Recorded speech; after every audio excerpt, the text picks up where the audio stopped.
Very good morning students. आज हम करेंगे numericals.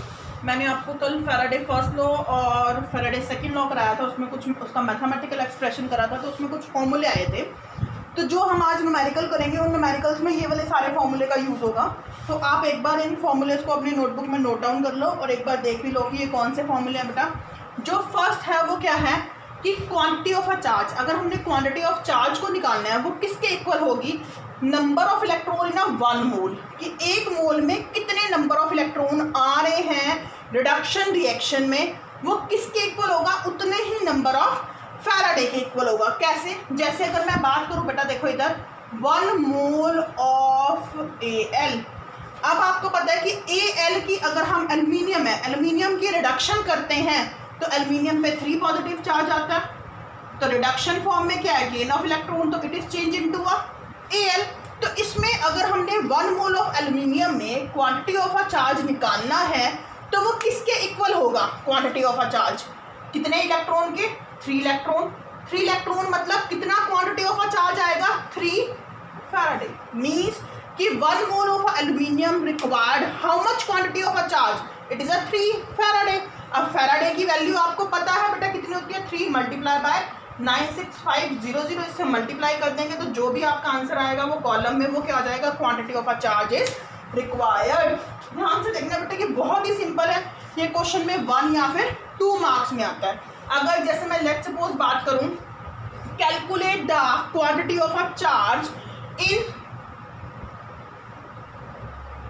2 mole of a copper atom. अब मैं कॉपर एटम की बात करती हूँ तो आपको पता है कि बेटा कॉपर की रिएक्शन क्या होगी, Cu2 positive plus 2 electron is change into copper. तो 1 मोल था, 1 मोल यानी कि अगर कॉपर का 1 मोल है तो उसमें कितने इलेक्ट्रॉन है बेटा, 2 इलेक्ट्रॉन। तो वो कितने फैराडे के इक्वल हो जाएगा, 2 फैराडे। बट वो 2 मोल में पूछ रहे हैं, तो 2 मोल में क्या हो जाएगा बेटा, डबल हो जाएगी इलेक्ट्रॉन, 4 इलेक्ट्रॉन, और फैराडे भी क्या हो जाएंगे, डबल। मीन्स कि उसको 2 से मल्टीप्लाई कर देंगे तो quantity of a charge 2 mole of carbon copper atom में कितना आ जाएगा, 4 फैराडे। 4 multiply by 96500। मेरे को लगता है कि आपको बेटा अब ये वाली टर्म समझ आ गई होगी कि अगर क्वांटिटी ऑफ अ चार्ज निकालना है तो वो आप कैसे निकालोगे, जितने नंबर ऑफ इलेक्ट्रॉन होंगे एक मोल में उतने ही उसके फैराडे होंगे। अगर आपको ज़्यादा नंबर ऑफ मोल्स में निकालना है तो उतने से ही उसको मल्टीप्लाई कर दोगे। सेकेंड बेटा फॉर्मूला क्या है, पावर। पावर किसके इक्वल होती है, आप सबको पता है, voltage multiply by current. Power का यूनिट क्या होता है, वाट। वोल्टेज का यूनिट क्या होता है, वोल्ट। और करंट बेटा किस में होता है, एम्पियर में। तो हम इसको simple P equal to V multiply by I भी लिख सकते हैं। पावर को P से डिनोट करते हैं, वोल्टेज को V से, करंट को I से। ऐसे एक और फॉर्मूला बेटा Z। Z क्या होता है, इलेक्ट्रोकेमिकल इक्विवेलेंट। कल आपने Faraday first law of electrolysis में मैंने आपको Z बताया था। Z कैसे बताया था, W is directly proportional to quantity of electricity. उस डायरेक्टली प्रोपोर्शनल को हटा के क्या लगाता था, Z। तो ये वाला आपने एक फॉर्मूला यूज करा था, W is equal to ZQ। अगर इक्विवेलेंट वेट की बात करते हैं तो Z का क्या फॉर्मूला बनेगा, equivalent weight of the substance divided by 96500।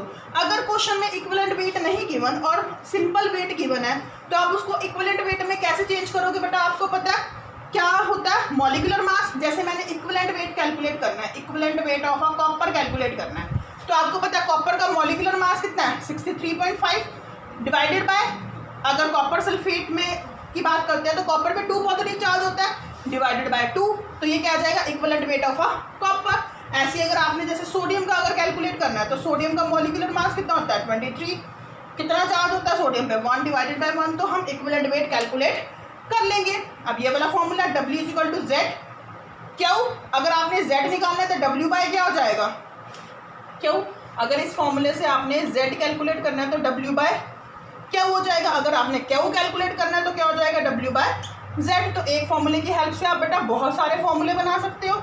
ऐसे आपने करा था, क्वांटिटी ऑफ इलेक्ट्रिसिटी किससे इक्वल है, I मल्टीप्लाई बाय T।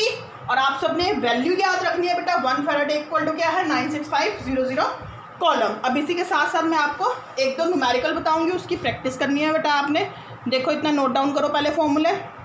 देखो बेटा अब न्यूमेरिकल उन्होंने कहा how much charge is required for 1 mole of MnO4 negative to Mn2 positive. तो पहले आप क्या लिखोगे बेटा, इसकी रिडक्शन रिएक्शन लिखोगे। अगर मैं MnO4 नेगेटिव किस में चेंज हो रहा है बेटा, Mn2 पॉजिटिव में, रिडक्शन हाफ रिएक्शन लिखूंगी। आपको पता है सारी मेटल्स किस पर लिबरेट होती है, कैथोड पे। तो कैथोड पे कौन सी रिएक्शन होती है, रिडक्शन। रिडक्शन हाफ रिएक्शन लिखूंगी। तो पहले Mn पे चार्ज कैलकुलेट करो। Mn को क्या करेंगे, x आपने लास्ट ईयर बेटा +1 में करा था रिडॉक्स रिएक्शन वाले चैप्टर में। प्लस ऑक्सीजन में क्या होता है -2 मल्टीप्लाई बाय 4 इक्वल में क्या आ गया -1, x -8 equal to -1, x equal to -1 plus 8, x equal to क्या आ गया 7। तो इसमें मैग्नीज पे कितना चार्ज आ गया, +7 आ गया बेटा। और दूसरी साइड अगर आप देखो Mn पे बेटा कितना है, x इक्वल टू +2, तो कितना चार्ज आ गया Mn पे, +2। तो +7 से +2 में जा रहा है, तो oxidation number, oxidation charge decrease हो रहा है, तो इट मीन्स रिडक्शन हो रही है। हमने इनको बैलेंस करना है 7 और 2 को, तो हमें यहाँ पर क्या ऐड करना पड़ेगा बेटा, 5 इलेक्ट्रॉन। अगर हम 7 पॉजिटिव में से 5 नेगेटिव को घटा दें तो हमारे पास क्या रह जाएगा, 2 पॉजिटिव, और उधर भी क्या है 2 पॉजिटिव। तो अगर हमारे पास 1 मोल MnO4 नेगेटिव का चेंज हो रहा है Mn2 पॉजिटिव में, तो कितने इलेक्ट्रॉन है बेटा, 5 इलेक्ट्रॉन। मैंने आपको अभी बताया था, अगर आपने क्वांटिटी ऑफ चार्ज कैलकुलेट करना है 1 मोल में, वो किसके इक्वल होगा, 1 मोल में जितने इलेक्ट्रॉन है। कितने इलेक्ट्रॉन है बेटा इसमें, 5 इलेक्ट्रॉन। तो कितने चाहिए, 5 फैराडे। तो 5 मल्टीप्लाई बाय 96500, मल्टीप्लाई कर लो 96500 को 5 से मल्टीप्लाई करो,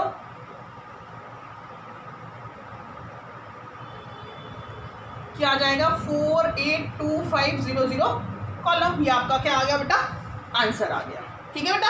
अब देखो नेक्स्ट न्यूमेरिकल, उन्होंने कहा how many coulomb of electricity are required for complete oxidation of a 90 gram of a H2O।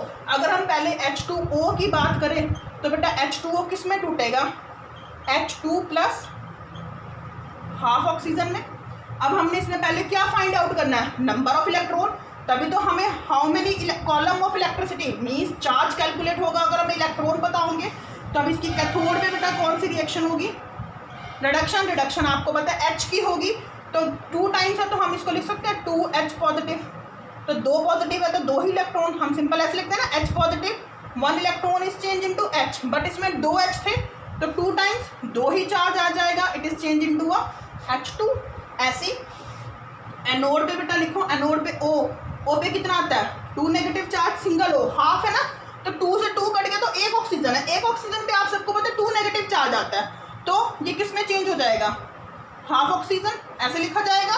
कितने इलेक्ट्रॉन, 2 एक्स्ट्रा चार्ज से 2 निकल के, तो हमारे पास अगर हम एक H2O की कंप्लीट कंबशन करते हैं तो इसमें जो 1 मोल था वो कितने इलेक्ट्रॉन के इक्वल होएगा, 2 इलेक्ट्रॉन। और वो कितने फैराडे होंगे बेटा, 2 फैराडे। क्यों, क्योंकि number of electron in both the reaction is same. अगर नहीं है तो हम मल्टीप्लाई कर लेते हैं, रिडॉक्स रिएक्शन कैरिड आउट हो रही है ये। फिर अब इन्होंने कहा 90 ग्राम बेटा। अब 90 ग्राम इन्होंने तो वेट दिया है, बट हमें मोल में पता है कि 2 फैराडे है 1 मोल में, तो हम 90 ग्राम को बेटा नंबर ऑफ मोल्स में चेंज कर सकते हैं। हाँ कर सकते हैं। कैसे, आपको पता है नंबर ऑफ मोल्स कैलकुलेट करने का क्या फॉर्मूला है, given mass divided by molecular mass. तो गिवन मास बेटा कितना है 90, और H2O का मॉलिक्यूलर मास आपको पता है कैसे निकालते हैं, H का 1 है मल्टीप्लाई बाय 2 प्लस ऑक्सीजन का 16, तो कितना आ गया 18। मॉलिक्यूलर मास 90 डिवाइडेड बाय 18 क्या हो गया 519 को हम 18 से डिवाइड करेंगे तो कितने मोल आ गए हमारे पास, 5 मोल। अब देखो 1 मोल में बेटा 2 फैराडे चाहिए थे, तो 5 मोल में कितने फैराडे चाहिए बताओ, शाबाश। अगर 1 मोल में 2 फैराडे है तो 5 मोल में कितने हो जाएंगे 10 फैराडे। तो 10 को हम मल्टीप्लाई कर देंगे किससे, 96500 कॉलम से। तो हमारे पास जो भी आंसर आएगा, हमें क्या चाहिए, इतने कॉलम चाहिए, किसके लिए, जब कंप्लीट ऑक्सीडेशन होगी 90 ग्राम ऑफ अ वाटर की। आई होप बेटा आप सबको समझ आ रहा होगा, नोट डाउन करो। एक दो न्यूमेरिकल मैं आपको और बताती हूँ। देखो बेटा अगला न्यूमेरिकल, उन्होंने कहा a solution of copper sulphate is electrolysed for 10 minutes with a current of 1.5 ampere, what is the mass of the copper deposit at a cathode. अगर हम देखें बेटा गिवन डेट लिखते हैं, पहले हमें क्वेश्चन में क्या क्या गिवन है, क्या क्या गिवन है, a solution of copper sulphate is electrolysed for 10 minutes. Means हमें क्या गिवन है बेटा, टाइम को किससे डिनोट करते हैं, टी से, जो क्या है 10 मिनट। आपको पता है टाइम किस में होना चाहिए बेटा, सेकंड में। तो 10 मिनट को अगर सेकंड में चेंज करेंगे तो 1 मिनट में 60 सेकंड होते हैं, तो 10 मिनट में कितने हो जाएंगे, इसको 60 से मल्टीप्लाई कर देंगे तो क्या आ जाएगा 600 second. With a current of यानी कि करंट गिवन है। अगर आपको नहीं भी पता तो 1.5 एम्पियर, तो यूनिट से पता चल जाएगा ये क्या है, करंट। तो करंट को किससे डिनोट करते हैं, आई से। कितना है 1.5 एम्पियर। अब उन्होंने क्या, what is the mass of copper deposit. What is the mass of copper means mass को किससे डिनोट करते हैं बेटा, W से। फर्स्ट लॉ ऑफ इलेक्ट्रोलिसिस में करा था, मींस कि we have to calculate the W। अब देखो ऐसा फॉर्मूला देखो जिसमें W हमने करा था कि W इज इक्वल टू क्या होता है बेटा, Z मल्टीप्लाई बाय Q। अगर हम इस फॉर्मूले में देखें, Z तो कैलकुलेट करना है, W तो कैलकुलेट करना है, Z हमें पता ही नहीं है, ना ही हमें Q पता है। बट हमें पता है फर्दर एक formula, Q is equal to क्या होता है, I मल्टीप्लाई बाय T। और हमें पता है कि Z किसके इक्वल होता है, इक्विवेलेंट वेट ऑफ, अगर कॉपर सल्फेट की बात कर रहे हैं, equivalent weight of a metal copper divided by 96500। तो हम इन दो फॉर्मूले का यूज करके हम क्या कैलकुलेट कर सकते हैं, W। तो सबसे पहले बेटा क्या यूज करेंगे, Q is equal to I multiply by T। तो I कितना है 1.5 मल्टीप्लाई बाय कितना हो जाएगा 600। सॉल्व करो, पॉइंट को हटा के 10, 0 से 0, 5 6 90, 900 कॉलम। तो Q क्या आ गया 900 कॉलम।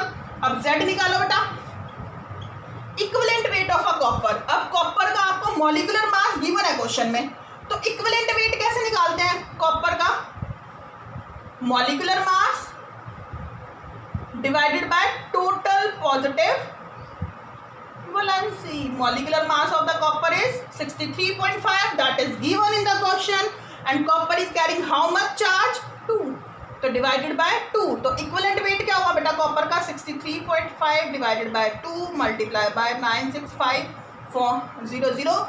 ये फॉर्मूला मैंने आपको अभी बताया था।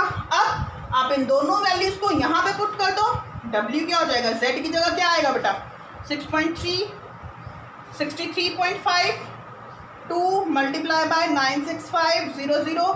क्या वो कितना आया आपके पास 900 कॉलम। अगर आप इसको सॉल्व करते हो तो सॉल्व करके आपके पास बेटा कितना आ जाएगा 0.296 आ जाएगा सॉल्व करके। और मास है तो मास किस में होता है, ग्राम में। तो आपका क्या आ गया बेटा, ये आंसर आ गया। तो with the help of so many formulas you can calculate what is given in the question. I hope बेटा आप सबको क्लियर हो गया होगा। ऐसे ही मैं आपको असाइनमेंट सेंड करूंगी, आप सॉल्व करके मेरे को उनके आंसर बताओगे। फॉर्मूले जितने भी मैंने स्टार्टिंग में बताया बेटा उन्हीं में से यूज होगा।